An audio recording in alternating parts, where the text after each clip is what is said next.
ಅನಾರೋಗ್ಯದಿಂದ ಬಳಲುತ್ತಿದ್ದ ಶ್ರೀಧರ್ ನಾಯಕ್ ಇನ್ನಿಲ್ಲ. ಜಿ ಕನ್ನಡದ ಪಾರ್ವ ಧಾರಾವಾಹಿ ಕಿಚ್ಚ ಸುದೀಪ್ ನಟನೆಯ ಮ್ಯಾಕ್ಸ್ ಅಂತಹ ಸಿನಿಮಾದಲ್ಲಿ ನಟಿಸಿದ್ದ ಶ್ರೀಧರ್ ನಾಯಕ್ ಕಳೆದ ಕೆಲವು ದಿನಗಳಿಂದ ಅನಾರೋಗ್ಯದಿಂದ ಬಳಲುತ್ತಿದ್ದರು. ಕಿರುತೆರೆ ಹಾಗೂ ಸಿನಿಮಾ ಎರಡರಲ್ಲೂ ನಟಿಸಿದ್ದ ಶ್ರೀಧರ್ ನಾಯಕ್ ಆರ್ಥಿಕ ಪರಿಸ್ಥಿತಿ ಕೂಡ ಹದಗೆಟ್ಟಿತ್ತು.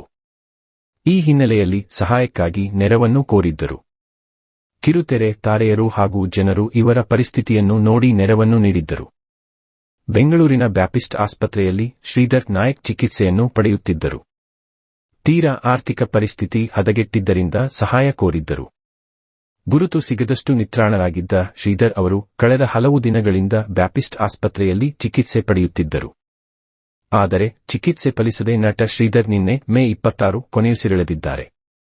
ಸೋಮವಾರ ಮೇ 26 ರಾತ್ರಿ 10 ಗಂಟೆ ಸುಮಾರಿಗೆ ಶ್ರೀಧರ್ ನಾಯಕ್ ಕೊನೆಯುಸಿರೆಳೆದಿದ್ದು, ಇಂದು ಬೆಳಗ್ಗೆ 11 ಗಂಟೆಯವರೆ ಬ್ಯಾಪಿಸ್ಟ್ ಆಸ್ಪತ್ರೆಯಲ್ಲಿ ಅಂತಿಮ ನಮನಕ್ಕೆ ಅವಕಾಶ ನೀಡಲಾಗಿದೆ.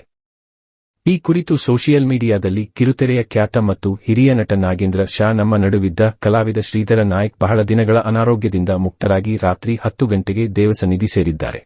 ಅವರ ಪಾರ್ಥಿವ ಶರೀರವು ಹೆಬ್ಬಾಳದಲ್ಲಿರುವ ಬ್ಯಾಪಿಸ್ಟ್ ಆಸ್ಪತ್ರೆಯಲ್ಲಿ ಬೆಳಿಗ್ಗೆ 11 ಗಂಟೆಯವರೆಗೆ ಅಂತಿಮ ದರ್ಶನದ ವ್ಯವಸ್ಥೆ ಮಾಡಿರುತ್ತಾರೆ ಎಂದು ಮಾಹಿತಿಯನ್ನು ಹಂಚಿಕೊಂಡಿದ್ದಾರೆ. ಶ್ರೀಧರ್ ನಾಯಕ್ ಅವರು ಕಳೆದ ಕೆಲವು ದಿನಗಳಿಂದ ಕಿರುತೆರೆ ಹಾಗೂ ಸಿನಿಮಾಗಳಲ್ಲಿ ನಟಿಸುತ್ತಿದ್ದರು. ಪಾರು ಸೇರಿದಂತೆ ವಧು, ಮಂಗಳಗೌರಿ, ಮನೆಯೇ ಮಂತ್ರಾಲಯ ಸೇರಿದಂತೆ ಬರೋಬ್ಬರಿ 40ಕ್ಕೂ ಹೆಚ್ಚು ಸೀರಿಯಲ್ಗಳಲ್ಲಿ ನಟಿಸಿದ್ದರು.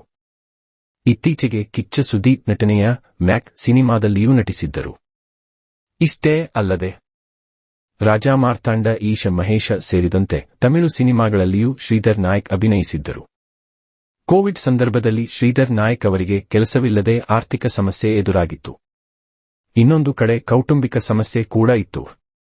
ಆ ವೇಳೆ ಕೆಲಸ ಗಿಟ್ಟಿಸಿಕೊಳ್ಳುವುದಕ್ಕೆ ಶ್ರೀಧರ್ ನಾಯಕ್ ಪರದಾಡಿದ್ದರು. ಚಿಕ್ಕ ಪುಟ್ಟ ಕೆಲಸ ಸಿಗುತ್ತಿತ್ತು, ಜೊತೆಗೆ ದೊಡ್ಡ ಪಾತ್ರಗಳೇನೂ ಸಿಗುತ್ತಿರಲಿಲ್ಲ. ಹೀಗಾಗಿ ಮನೆ ಬಾಡಿಗೆ ಕಟ್ಟುವುದಕ್ಕೂ ಕಷ್ಟವಾಗುತ್ತಿತ್ತು ಎಂದು ಹೇಳಿಕೊಂಡಿದ್ದರು. ಊಟ ಸರಿಯಾಗಿ ಮಾಡದೆ ದೇಹದಲ್ಲಿ ವಿಟಮಿನ್ ಹಾಗೂ ಪ್ರೋಟೀನ್ ಕಡಿಮೆಯಾಗಿತ್ತು.